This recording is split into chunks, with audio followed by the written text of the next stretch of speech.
Two major defense companies are in a battle for the future of Canada's fighter jet fleet. Sweden's Saab Gripen versus U.S. firm Lockheed Martin's F-35s. This comes after Prime Minister Mark Carney ordered a review of Canada's F-35 contract with Lockheed. Reviews a deal to buy U.S.-made F-35s. The reason for that review? Trump's trade war on Canada. 300,000 flight hours. 0 engine-related accidents. That's the track record of the Volvo RM12 engine, powering the Gripen C and D fighters that Ukraine's evaluating. 300,000 hours. Not a single catastrophic failure. Not a single engine-caused crash. For a single-engine fighter, where engine reliability means the difference between mission success and pilot death, that statistic isn't just impressive, it's unprecedented. And then there's the F-35. Pratt & Whitney's F-135 engine, the sole power plant for America's fifth-generation fighter, just delivered 123 engines in 2024. All 123 arrived late. Average delay, 238 days. That's almost 8 months per engine. And the Pentagon kept paying Pratt performance incentive fees anyway, rewarding late deliveries because the contract structure lets them earn bonuses even when engines arrive 60 days overdue. Let me clarify something right away, because the title might mislead you. Gripen doesn't use Rolls-Royce engines.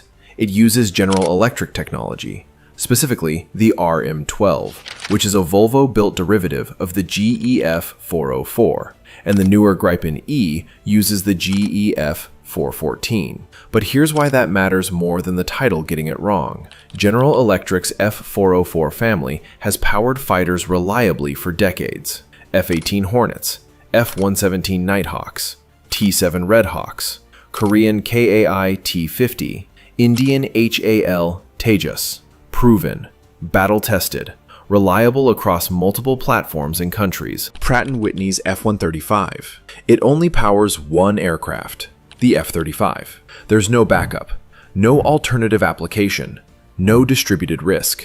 If the F-135 has problems, the entire F-35 program has problems, and the F-135 has problems. Start with delivery delays.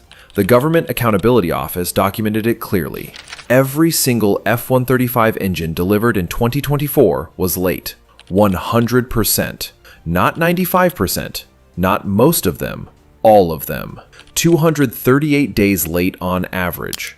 That's a systemic production failure, not isolated incidents. Supply chain problems, Pratt says. Workforce shortages.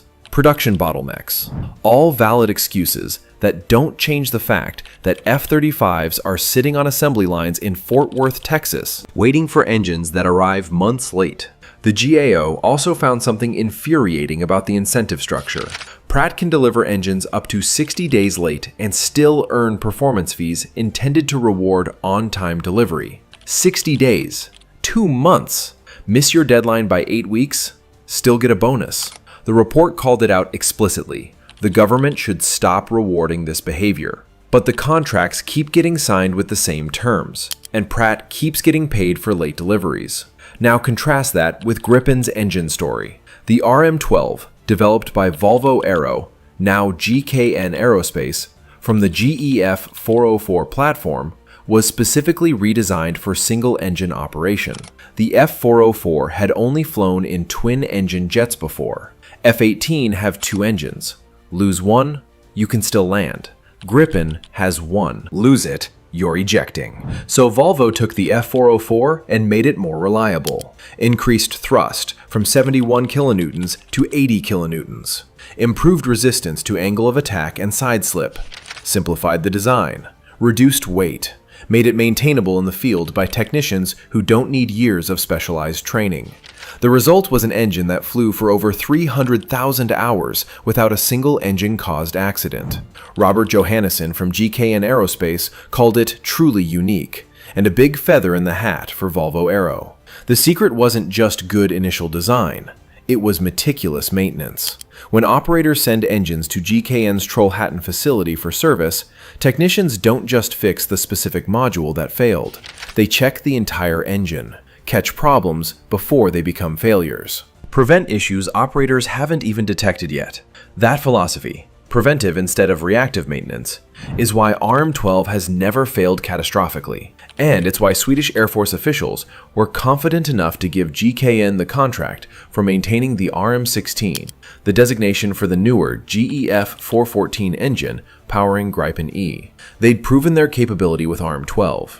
The Air Force wanted the same product support for the next generation. The F-414 brings even more capability, 25% more thrust than the RM-12, 98 kilonewtons with afterburner versus 80.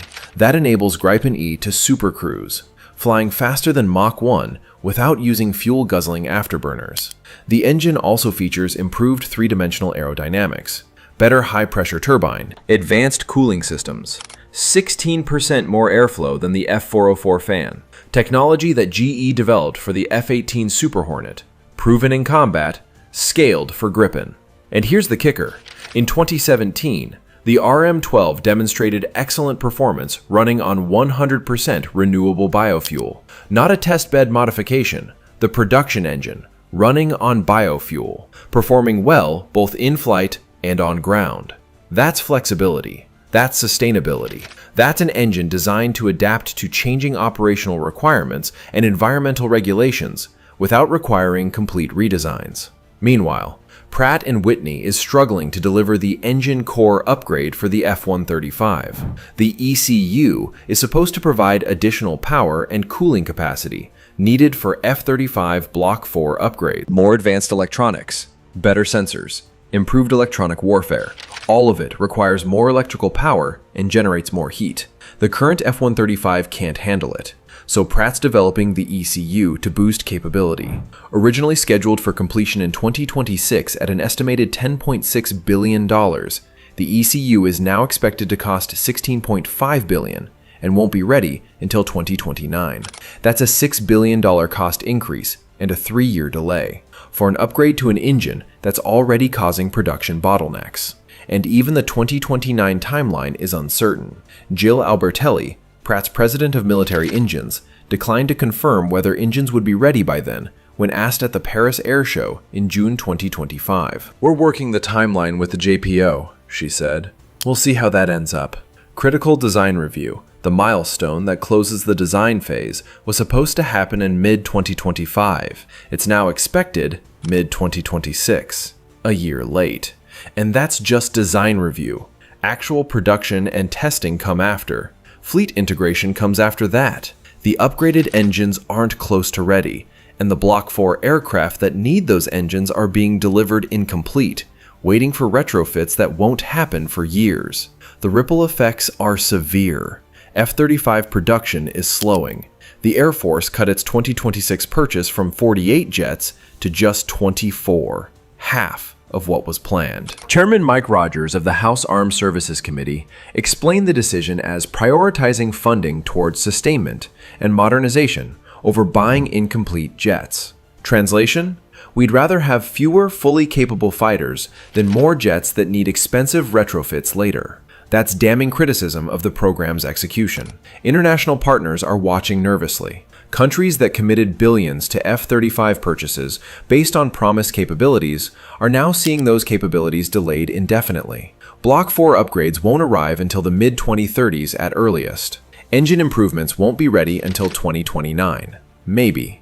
Every delay raises questions about whether the F-35 will ever deliver what was promised when contracts were signed.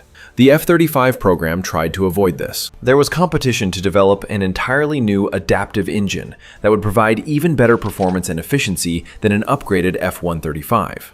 General Electric developed the XA-100.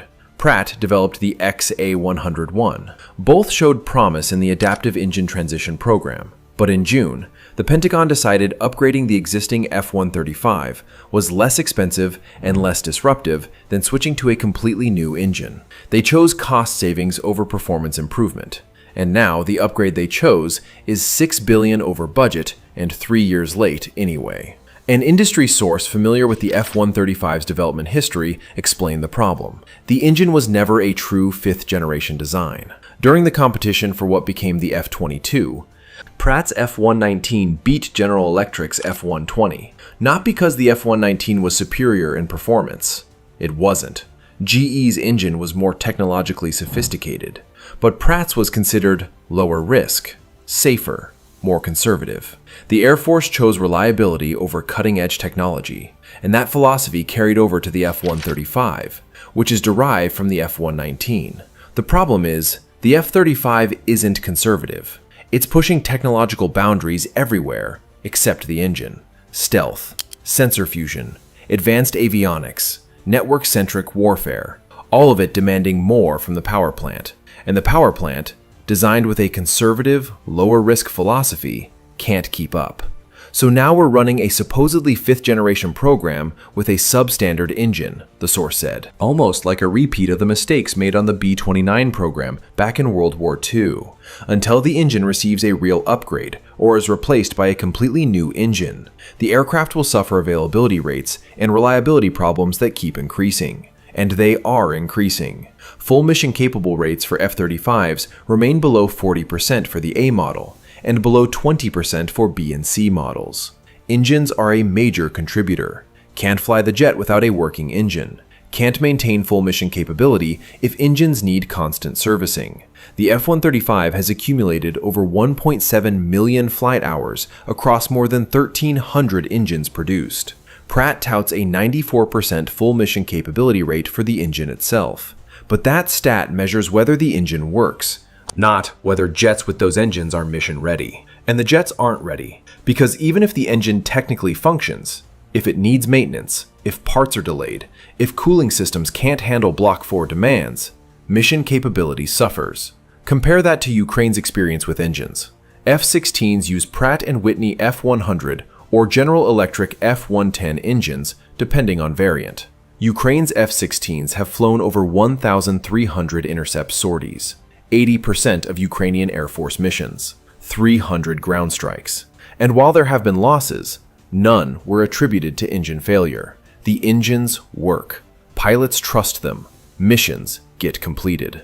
Now Ukraine's evaluating Gripen, and one of the factors impressing Ukrainian pilots is engine reliability. The RM-12's track record of 300,000 hours without catastrophic failure matters in combat. So does the ability to maintain engines in austere field conditions with minimal specialized equipment. GKN designed the RM-12 maintenance program, assuming operators wouldn't always have access to advanced facilities.